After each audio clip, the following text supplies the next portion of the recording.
TOEFL Review Exercise Skill 1 sampai 19. Jadi mengulang 1 sampai 19. Yang pertama, di sini belum ada subjek verb di soalnya. Jadi kita butuh subjek verb yang punya cuma Bravo.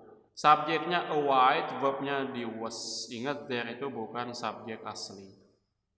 Yang kedua, di sini kita punya subjek, the wages itu subjek, verbnya ini banyak pakai s, verbnya di are.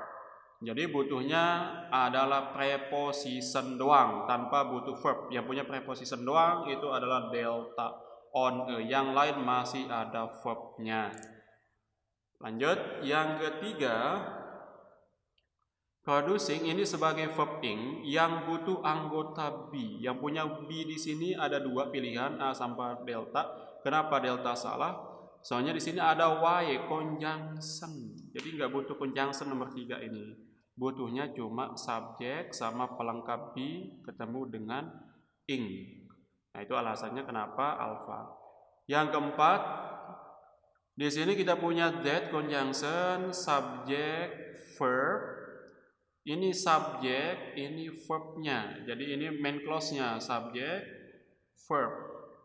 Ada and, ada subjek, ada verb. Nah, jadi di sini udah nggak butuh namanya subjek verb lagi. Yang butuhnya adalah preposition, yaitu of, itu preposition, supaya nggak ada subjek muncul lagi. Kalau Bravo malah dia subjek verb muncul, kalau Charlie malah conjunction muncul, kalau Delta malah menjadi subjek lagi. Soalnya subjek verbnya sudah lengkap, nggak butuh lagi. Itu alasan kenapa 4 pilihannya alpha. Yang kelima, di sini ada since, kita punya conjunction, subjeknya, verbnya was needed, conjunction subjek verb udah lengkap, koma, setelah koma ini butuh subjek dan verb. Yang punya pilihan subjek verb cuma delta. It subject was proposed sebagai verbnya. Yang keenam, di sini kita punya in preposition sampai seterusnya objek preposition semua. Nah, ini namanya tempat. Jadi tempat semua ini, kalau ada tempat itu otomatis kita susun balik.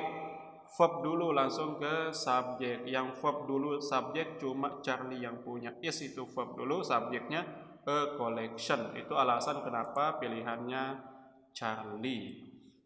Yang ketujuh, some fishing fleets ini sebagai subjek, might not have been sebagai verbnya.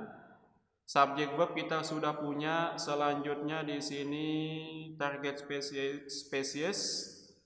Kita butuh yang namanya conjunction. Kita butuh namanya conjunction. Conjunction atau langsung ke verb. Nah, pilihannya Charlie, alasannya head di sini conjunction if-nya udah hilang. Jadi head ini verb, the government-nya sebagai subjek ketemu dengan been.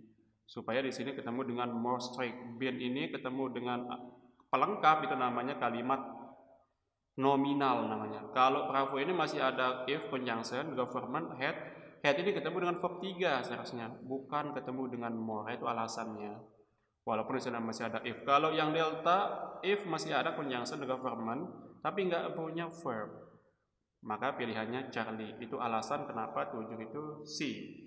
Yang kedelapan, di sini subjeknya the sampai system, verbnya itu belum ada. Setelah koma kedua itu seharusnya ada verb. Jadi kita pilih yang ada verbnya. Sistem ini tunggal, butuh verb SIS. Yang ada verb SIS-nya cuma Bravo, itu alasannya. Yang ke-9, individual differences ini sebagai subjeknya, verbnya itu di measured, ini sebagai verbnya. Nah, selanjutnya di sini ada y conjunction, some people subject, are-nya sebagai verb, ada more. More ini ntar pasangannya adalah than. Yang punya than di sini cuma delta. More than. Yang ke-10 di sini ada the orange juice ini sebagai subjek. Verbnya di provide, subjek verb sudah ada, jadi koma butuhnya conjunction. Yang punya conjunction itu ada 2, yaitu Bravo sama Delta. Pilihan Bravo alasannya if conjunction subjek verbnya, subjek sama to be-nya hilang. Jadi aslinya gini bilangnya, if the orange juice is freshly squeezed, itu aslinya. Nah, jadi it-nya hilang, orange juice-nya itu hilang, sama is-nya hilang, menyisakan if freshly squeezed. Nah, kalau delta ini nggak mungkin, soalnya dia it di sini pakainya verb 3, bukan verb 2. Maka itu pilihannya untuk 10 adalah bravo. Oke, sekian untuk pembahasan ini.